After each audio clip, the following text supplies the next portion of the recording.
Oh, ciao, mi sentite, mi vedete? Perché YouTube dice come l'altra volta che c'è un errore. Adesso devo screenshottare questa cosa e chiedere supporto a chi è più preparato di me in questo tipo di avventure, perché io mi sto molto molto improvvisando in questa cosa, quindi fatemi sapere se mi sentite e mi vedete almeno e se è tutto ok. Mandate anche i cuoricini nella chat e gli alberelli.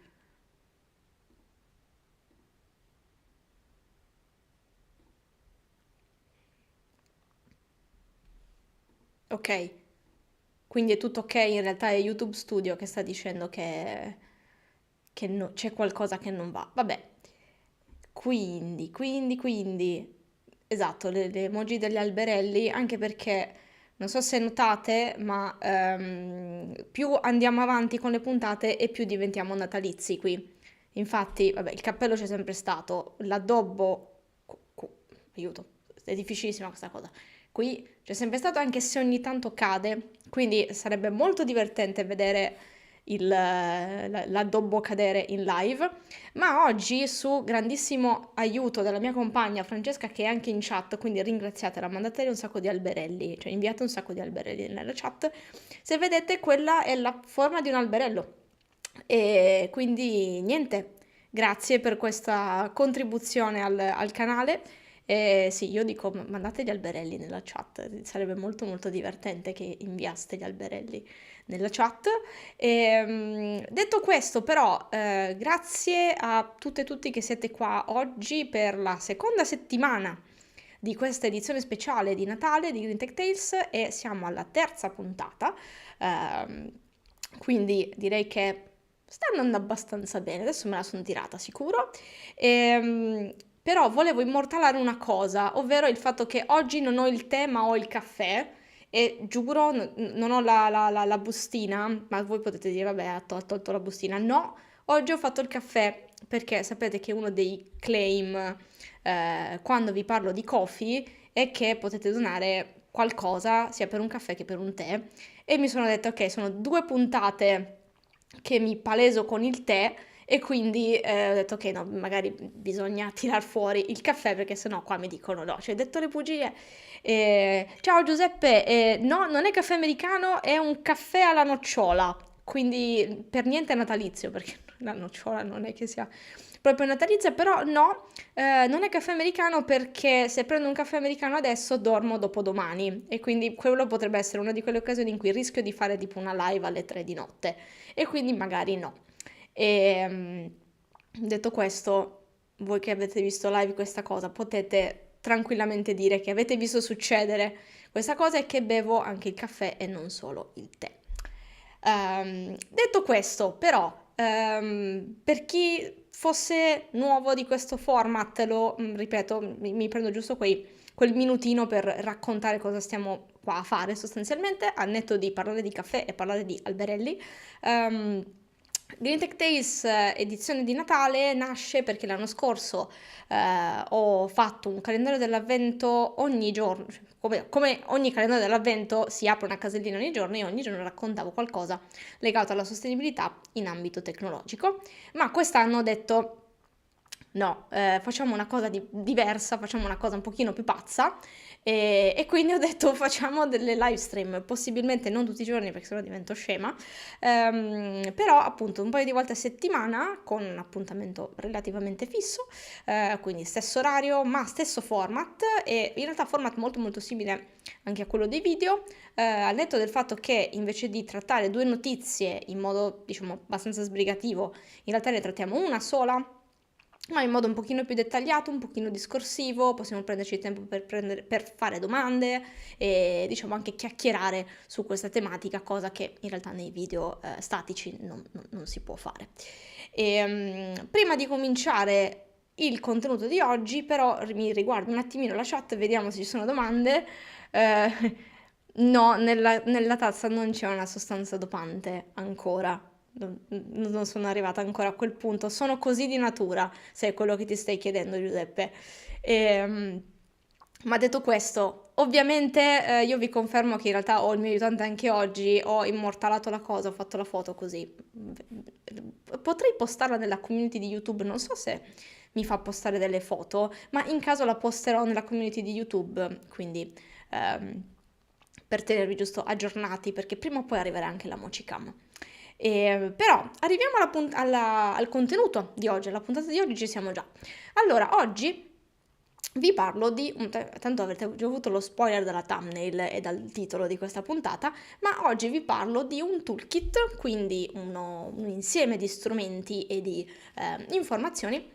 sviluppati da un'azienda che si chiama Whole Grain Digital, e questo toolkit si chiama Digital Declutter Toolkit. Tra un attimo vi condivido anche lo schermo come al solito. E per chi non fosse familiare di Whole Grain Digital, ne abbiamo parlato in qualche video del canale.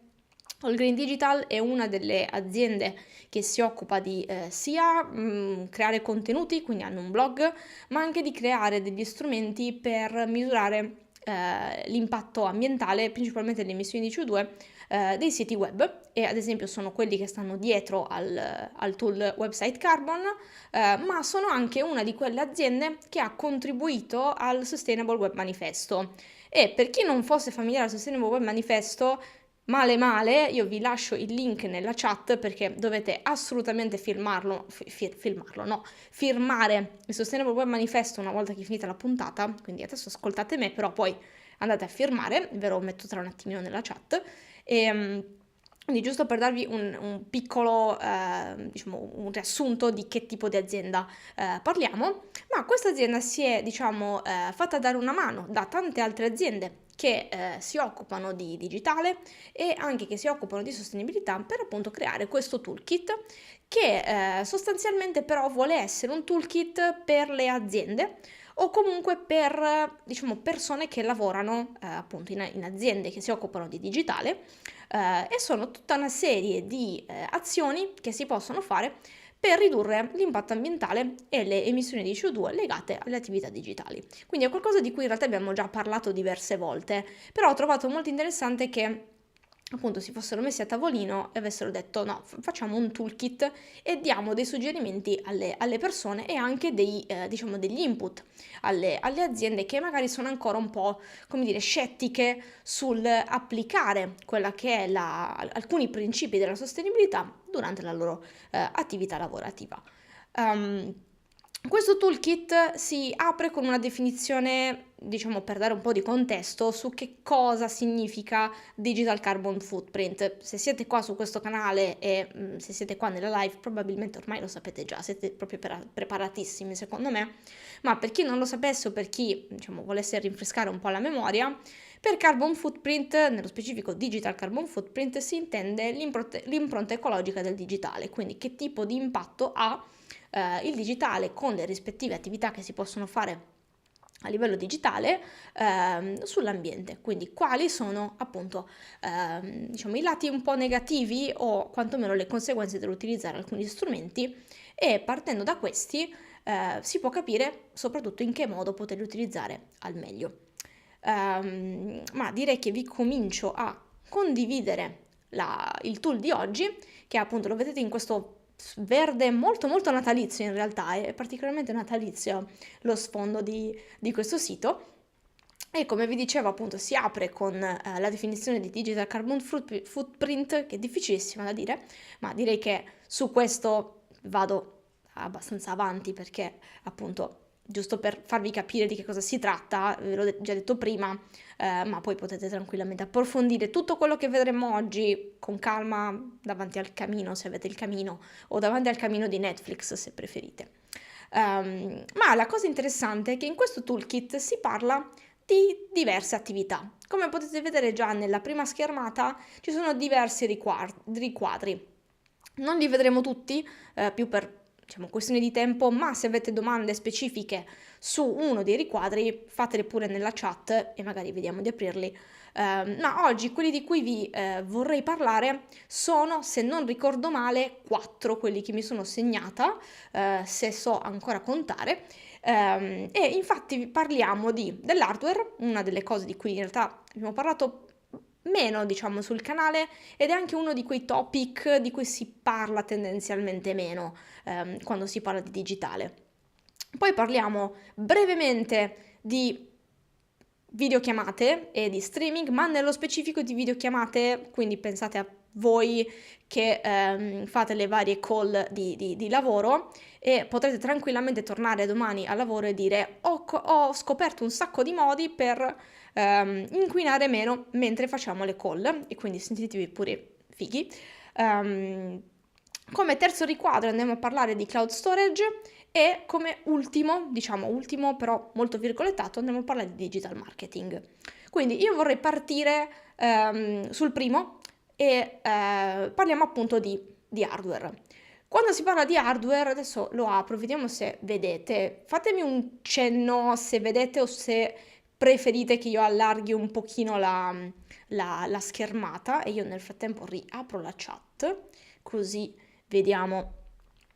quando mi rispondete, perché c'è un po' di lag, quindi io devo aspettare un secondino. Però fatemi sapere se si vede bene. Ok, ci scrivono io vedo bene, quindi va benissimo, direi che vado spedita. Ma quando si parla di hardware in azienda si parla ovviamente di, diciamo, device, quindi i vari computer aziendali, magari anche i telefoni aziendali, o tutto ciò che può esserci in un ufficio, diciamo, in un ufficio aziendale che si occupa di software o in generale che lavora nel digitale. Quando si parla però di hardware, un punto fondamentale è il fatto che l'impatto maggiore lo si ha nella fase di produzione del device stesso. Si stima che diciamo, l'impronta ecologica di un device, quindi del nostro computer, del nostro smartphone o del nostro tablet, per oltre il 70-75% sia proprio attribuibile alla fase di produzione.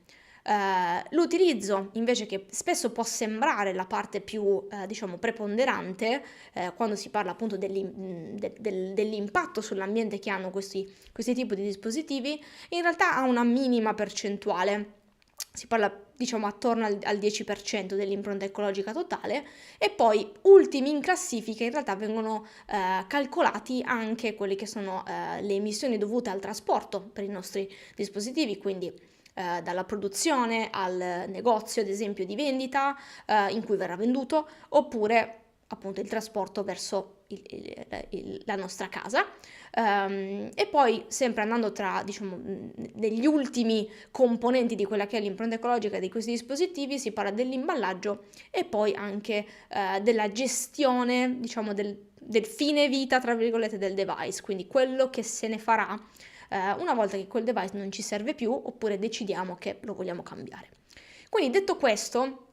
potrebbe già aprirsi una piccola, potesse già avere una lampadina aperta, non accesa, cioè aperta ho detto, ma che sto dicendo? Una lampadina accesa. E la lampadina accesa è che ogni volta che compriamo un dispositivo, in realtà stiamo appunto contribuendo a quello che è l'impatto dell'hardware in generale.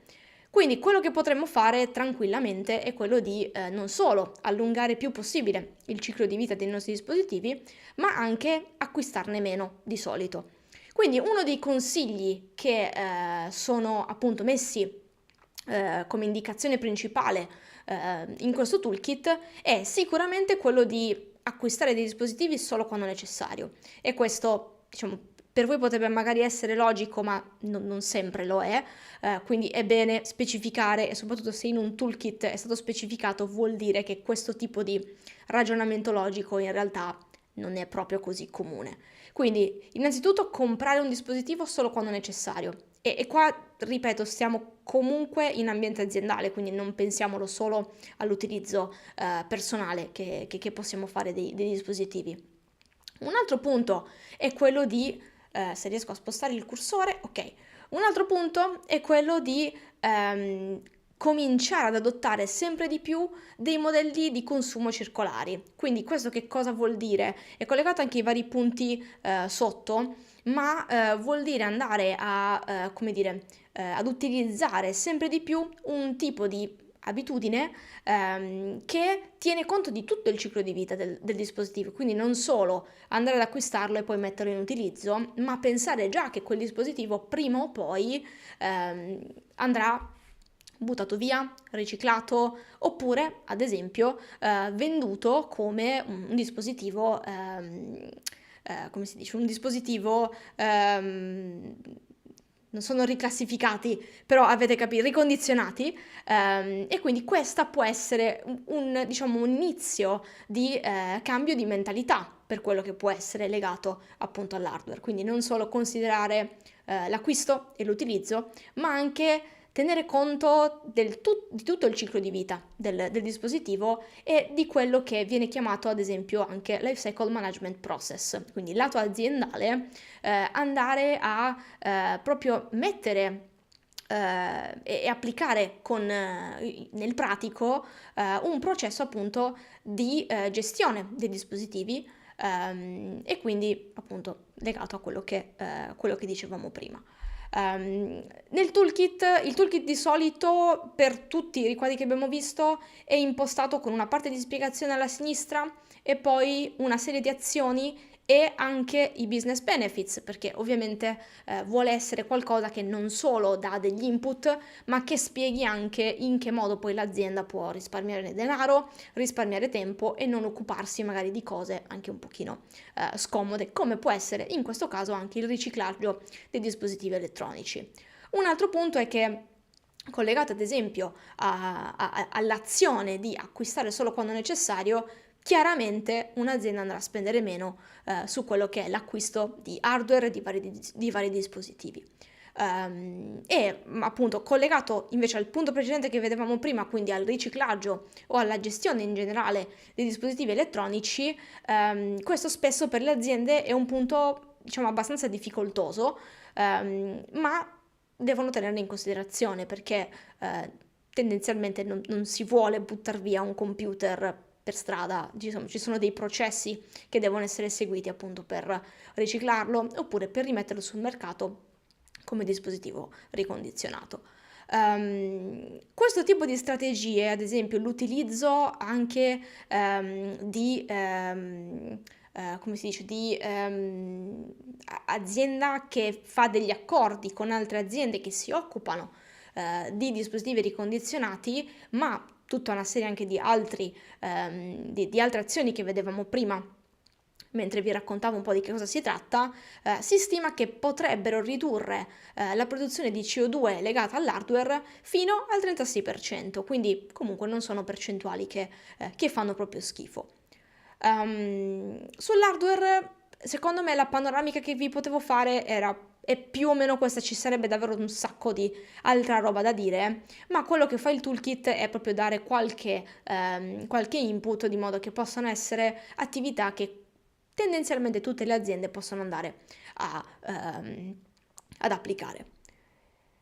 E quindi sull'hardware io direi che possiamo andare dritti così e se avete domande poi le leggo nella chat, se le leggo adesso perdo totalmente il focus del discorso, quindi scusate se le leggo tra un attimo, ma volevo portarvi subito sulla parte delle video call, perché secondo me è uno di quei temi a cui tutti sarete familiari, secondo me. Tutte le persone che staranno guardando questo video sono davvero... Non credo che ci sia nessuno che non sia particolarmente familiare alla tragedia che sono le call a qualsiasi ora della giornata o a quella fatidica email che vi dice sentiamoci per una breve call o messaggio. Quindi qua vi fa appunto una panoramica di quanto l'utilizzo delle video call come strumento di comunicazione aziendale sia esploso durante la pandemia del Covid, ma poi è una di quelle pratiche che in realtà è rimasta, non ce la siamo tolta granché. Anzi, ormai è quasi, è davvero normale, magari anche solo mentre stiamo parlando con una persona, va bene, poi organizziamo una call oppure a livello proprio di attività di lavoro, molto spesso ci si sente per una call, eccetera, eccetera. Qua ovviamente vi parla anche di streaming in generale e vi invito poi a leggere tranquillamente questo tipo di descrizioni che portano un po' di spunti interessanti in realtà. Ma un punto interessante è che per quanto riguarda, anche se siamo nella stessa categoria tra video call e streaming, in realtà c'è una differenza fondamentale tra video call e streaming. E potrete già immaginarlo, lo streaming tendenzialmente è un tipo di attività che diciamo è uno a uno, ma quando voi guardate qualcosa via streaming, voi non state mandando il vostro video mentre guardate lo streaming. Cioè sarebbe un po' un'enorme ricorsione questa roba qua, mentre quando si parla di video call, tendenzialmente diciamo che noi stiamo mandando anche il video di quello che stiamo facendo mentre siamo nella call e allo stesso tempo tutti i nostri colleghi, tutte le persone con cui stiamo parlando stanno inviando delle informazioni in formato audio e in formato video. Quindi capite bene che l'impatto di questo tipo di attività deriva e diciamo il calcolo che si può fare deve tenere conto di tutti questi elementi, quindi di tutte le persone che fanno parte della call. Quindi una delle azioni che ad esempio vengono elencate è quella di magari accendere la videocamera soltanto se necessario, quindi non solo quando magari siete a lavorare da casa e siete in pigiama e quindi non volete farvi vedere in pigiama dai vostri colleghi, ma potete usare la scusa, no, non la scusa, la motivazione del fa meglio, cioè è meglio per il pianeta. E non dite che ve l'ho detto io, però se volete usare questa clip siete liberi di usarla. Un altro punto interessante che secondo me è qualcosa di cui non si parla come al solito, è il fatto che ad esempio per le chiamate chiaramente utilizzare la rete del telefono e semplicemente la chiamata normale sicuramente ha un impatto molto minore, ma un altro punto che non mi ricordo se sia specificato da qualche parte qua o in qualche link, è anche il fatto che l'impatto energetico dell'utilizzare ad esempio il 4 o il 5G è molto più alto rispetto ad utilizzare il wifi. Quindi un altro punto che potrebbe essere interessante è quello di quando magari siamo con il 4G spegniamo la videocamera, non solo perché ci ciuccia un sacco di batteria, ma anche perché per il pianeta è meglio. Il terzo punto che è molto interessante e molto utile a livello aziendale è quello di invitare meno persone alle call, cioè ci siamo almeno una volta ci è capitato di essere in delle call in cui in realtà non servivamo e quindi anche qui una delle motivazioni che si può usare è per il pianeta è meglio, quindi emettiamo meno, richiediamo meno energia e magari anche a livello proprio aziendale siamo un pochino più produttivi e quindi anche questo ad esempio lo trovate tra i business benefit. E un altro dei benefit di questo tipo di pratiche, che secondo me possono essere tranquillamente applicate a livello aziendale, possono finire anche in dei playbook, ad esempio, è il fatto che questo tipo di scelte, queste piccole scelte, denotano un interesse per quello che è l'impatto di attività come queste sul pianeta. E quindi possono diventare anche, diciamo, dei punti diciamo, da mettere in risalto quando a livello aziendale stiamo cercando di capire in che modo possiamo tagliare delle cose che magari sono davvero, non voglio dire inutili, però sono magari aggiuntive e che non solo a livello aziendale portano magari una disconnessione delle persone dal lavoro che stanno facendo, una mancata concentrazione, eccetera, ma sono anche tutta una serie di attività che appunto a livello aziendale possono finire nella lista di cose che possono essere aggiunte come i propri target di sostenibilità e attività che l'azienda stessa sta portando avanti. Quindi, passando oltre anche qua dal video streaming, dal video e gli streaming, passiamo al terzo punto. Cerco di andare un pochino più veloce, che se no oggi vi lascio qua fino alle 8 di stasera, ma capite bene che si può parlare di questo tipo di cose per tantissimo tempo. E vi parlo di cloud. Vi parlo di cloud, ma ve ne parlo proprio davvero velocemente perché di tante delle cose che trovate in questo toolkit, in realtà se ne è parlato a Cloud Day. A Cloud Day, se per chi non sapesse che cosa è Cloud Day, è un evento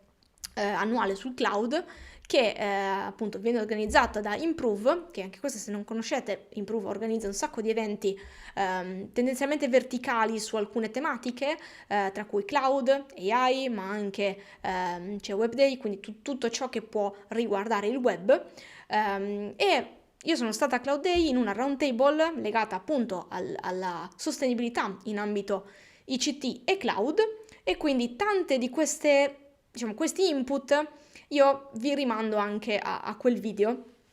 e poi magari ve lo linko, ma se avete preso il biglietto per Cloud Day lo trovate nell'area privata, e anche per questo, se avete domande, sono sempre a disposizione. Ma uno dei punti fondamentali che volevo portarvi qui, oltre a rimandarvi a quel video là, è che molto spesso si pensa al cloud come un luogo davvero iperastratto. Non solo come l'immaginetta delle nuvolette, ma molto spesso, fin dall'inizio del cloud, nessuno ci ha detto che quella roba sta da qualche parte a livello concreto. Quindi sì, belle le nuvolette, ma è bello lo spazio virtuale, ma in realtà quello spazio sta da qualche parte e richiede un certo quantitativo di energia. Quindi, detto questo, potete immaginare che il punto qua sia utilizzare questo tipo di strumenti tenendo conto che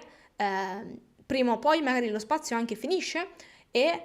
soprattutto che per stare a disposizione nostra, che richiediamo l'immagine, il documento, o tutta quella serie di documenti che ci scambiamo a livello aziendale, quella roba lì sta da qualche parte e richiede un certo quantitativo di energia. Ora, sicuramente il cloud ha un sacco di lati positivi, un sacco di benefici, ma il punto è sempre quello: lo spazio virtuale, uno, non è illimitato, e due, ha un costo che qualcuno sta pagando, e non solo paghiamo noi per avere un certo spazio nel cloud, ma anche, una volta che abbiamo quello spazio, se non lo utilizziamo in un modo intelligente, qualcun altro ne sta pagando, e tendenzialmente di solito è il pianeta. Quindi tra le azioni, ad esempio, un punto è quello di non mantenere i file che non utilizziamo più. Quindi, al netto di magari casistiche, proprio parlo di pratiche aziendali, al netto di casistiche in cui magari dobbiamo tenere per contratto dei documenti entro i 5 anni, entro i 10 anni, magari quelli del 2000 probabilmente non servono più. E questo vale anche per i siti web. Ci serve davvero ancora mantenere acceso l'ambiente di test del sito tal dei tali, oppure l'ambiente N+1 che abbiamo creato per farlo testare al cliente? Se ci serve, ok; se non ci serve, magari valutiamo di spegnerlo. Un'altra delle azioni è quella di, chiaramente, evitare magari di salvare lo stesso file in diversi posti, e qua non parlo di 2 posti, qua si parla di a volte anche 10-15 posti diversi. E un altro punto chiaramente è quello di cercare di scegliere i provider che effettivamente siano interessati al pianeta, e di solito, quando un provider è interessato al pianeta, ha anche interesse a scriverlo quasi a caratteri cubitali: ci interessa del pianeta, usiamo energia rinnovabile. Poi magari andate a vedere lì il report e usano un sacco di offset, però diciamo che quello sicuramente può essere una casistica migliore rispetto a scegliere un provider che non cita assolutamente niente.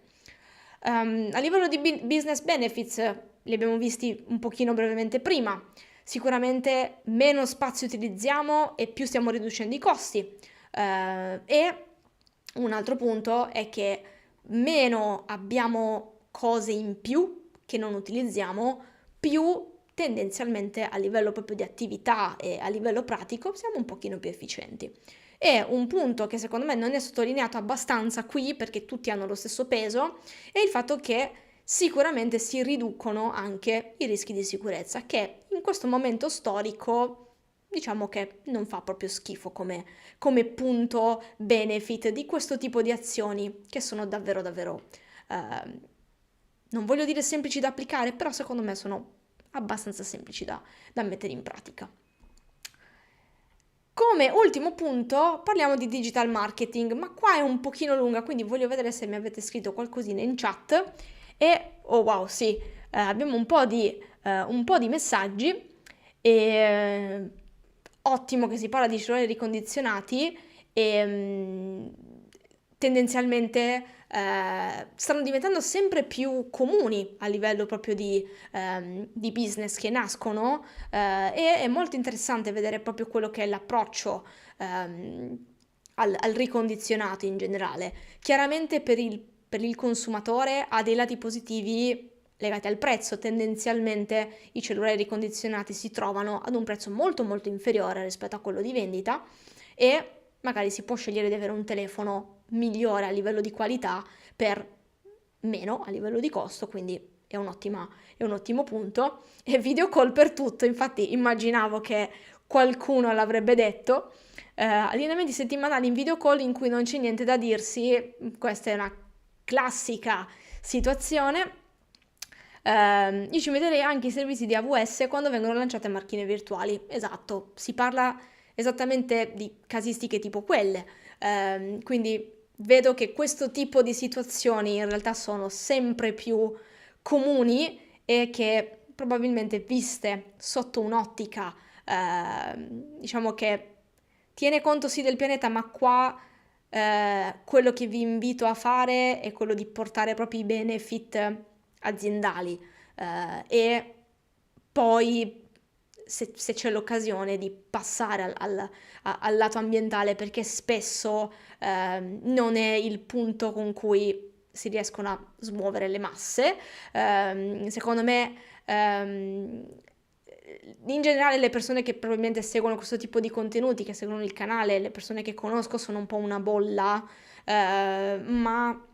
appena si esce fuori il lato ambientale viene totalmente nascosto e purtroppo bisogna passare agli esempi pratici. Quindi, detto questo, secondo me avete capito benissimo il collegamento di quello che vi dicevo prima e quindi, diciamo, andate e scatenate l'inferno e non fate esistere più le call ogni giorno, ad ogni ora. Niente. Però siamo all'ultimo punto perché secondo me si scatena ancora di più un momento di caos e si parla di digital marketing. Allora, qui c'è un sacco di roba da dire, ma quello che vi volevo portare è il fatto che in questa descrizione che trovate appunto alla sinistra della pagina si parla sicuramente di email, ma si parla anche di social, quindi si parla di comunicazione e tutte quelle cose che ormai fanno parte della nostra quotidianità, non solo come tecnici, tra virgolette, ma anche proprio come utilizzatori. Ehm, Uno dei punti che spesso porto e che diciamo, alcuni di voi mi hanno anche già sentito parlare è sicuramente la prospettiva della persona media che riceve una miriade di mail. Ok, oggi ci togliamo quel cappello che adesso non tolgo, però immaginate che io mi stia togliendo questo cappello e mi stia mettendo un altro cappello e prendo il cappello di quella persona che gestisce quel tipo di invio email. Quindi chi si occupa della comunicazione esterna dell'azienda, non solo tramite social, cioè non solo tramite email, ma anche tramite i social, vari post, eccetera. Tutto ciò che circola sul web, che siano email, che siano post, che siano fotografie, video, richiede energia in una certa quantità che può essere più o meno, diciamo, alta. E su questo una riflessione molto interessante da fare è anche il fatto che viviamo in un momento storico in cui i vari algoritmi, ad esempio dei social, chiaramente premiano anche la costanza, premiano un certo tipo di format, quindi quelli che diciamo vanno di moda, ma tendenzialmente la regola è più produci e meglio è per il social e meglio è per l'algoritmo. Perché l'algoritmo poi fa un po' di sue cose, mette insieme un po' di pezzi e poi decide che cosa farti vedere e tu poi produci tanta altra roba, eccetera, eccetera. Qua sicuramente in chat ci sarà qualcuno che si ritrova tantissimo in questo tipo di cose che sto presentando e da questo punto di vista ogni attività sui social, persino la creazione di un post apparentemente semplice per gli auguri di Natale, qua ad esempio viene indicato l'impatto ambientale, la stima dell'impatto ambientale di un post scritto da Cristiano Ronaldo, ok? Quindi ve lo lascio leggere, però perché non è il punto di questa puntata, ma il punto è quante persone vedono e interagiscono con quel tipo di contenuti e questo chiaramente crea un certo consumo a livello energetico. La domanda che ci dobbiamo fare però in questo momento è come possiamo fare per equilibrare la situazione, cioè l'algoritmo ci chiede di produrre un sacco, ma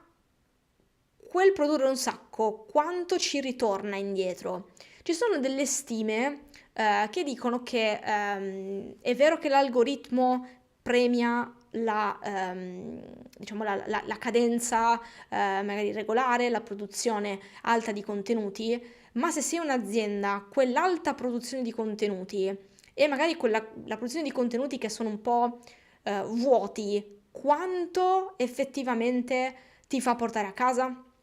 Quindi la domanda è,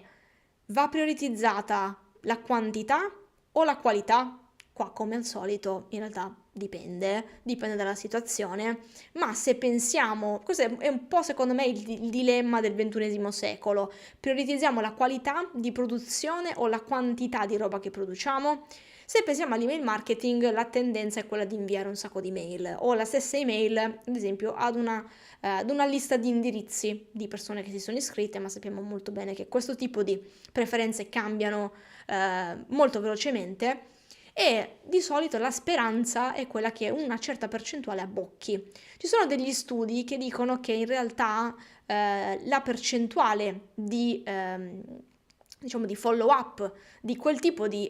pratiche sia all'incirca del 10%, quindi parliamo di una percentuale molto molto bassa.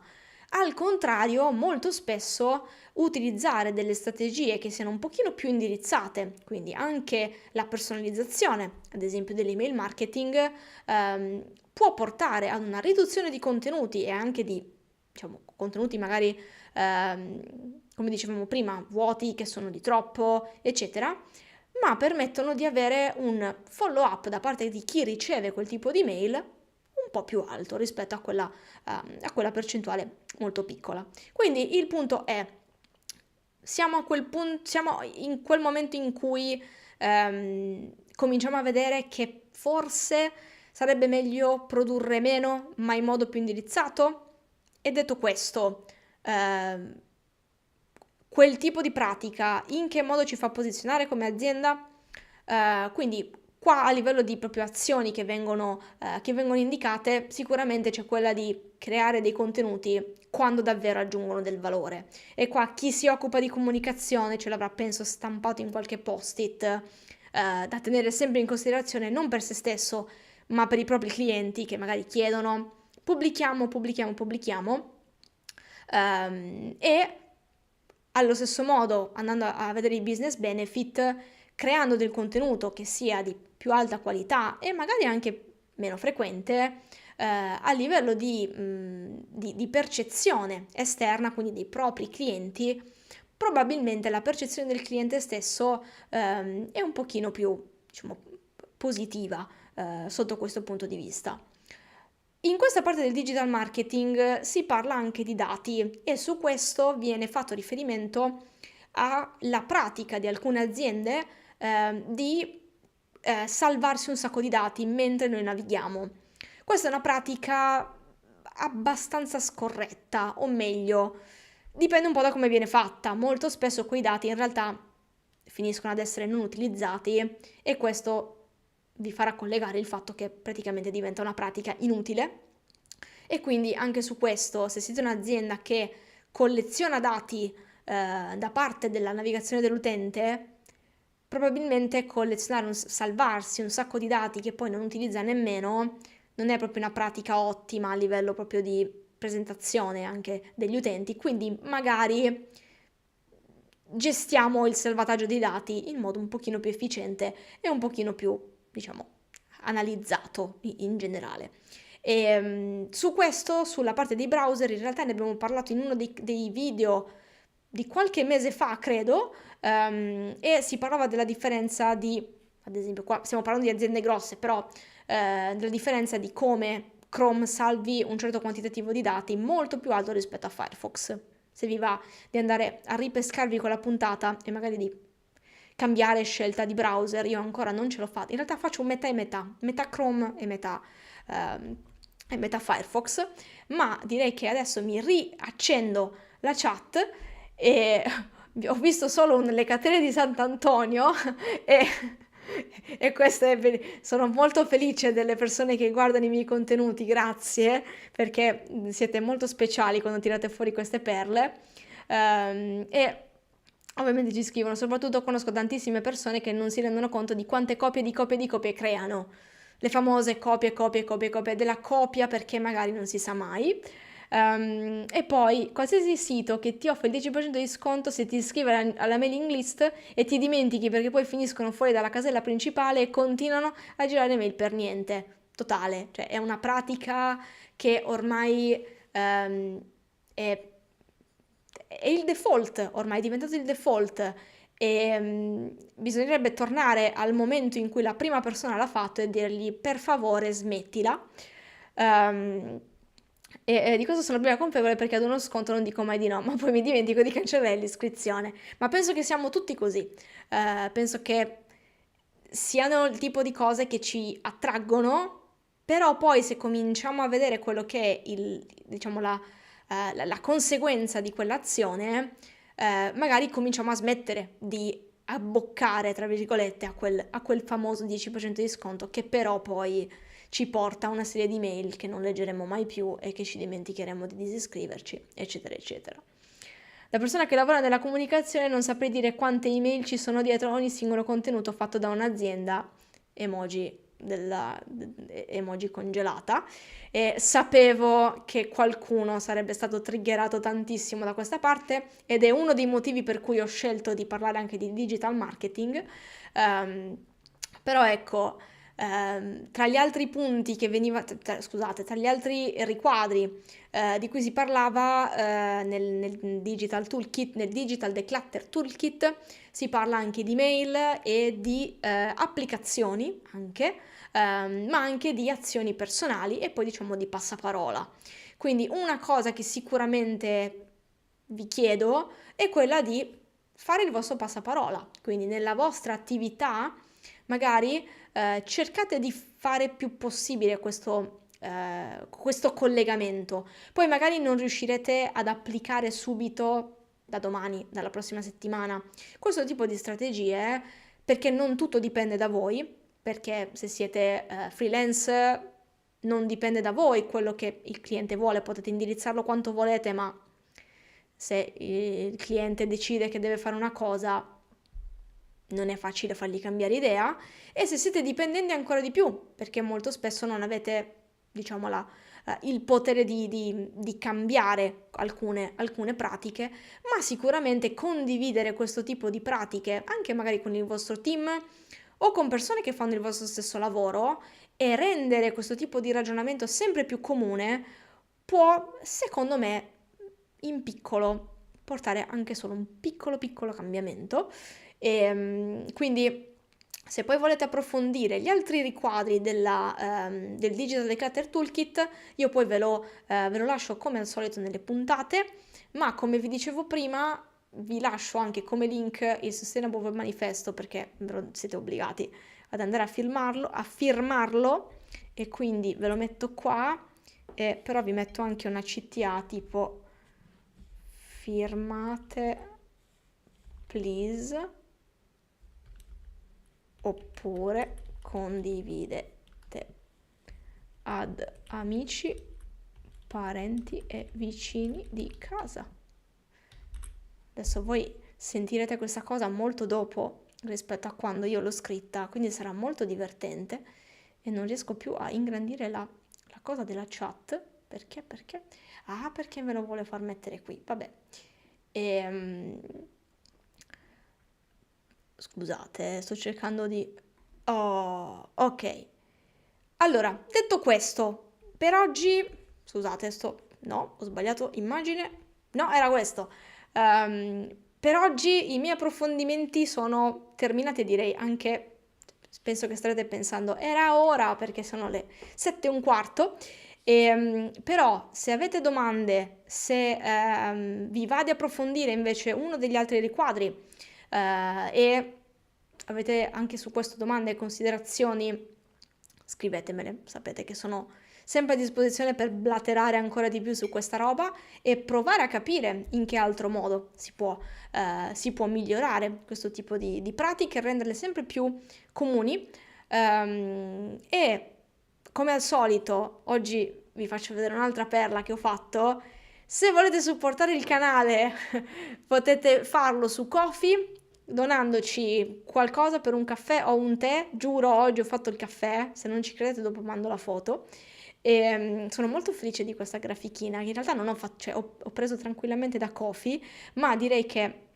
ormai lo sapete, se volete supportare il canale avete... no, il link l'avete nella descrizione, non l'ho messo qua perché l'ho dimenticato. Se invece non siete iscritti al canale, mi raccomando iscrivetevi e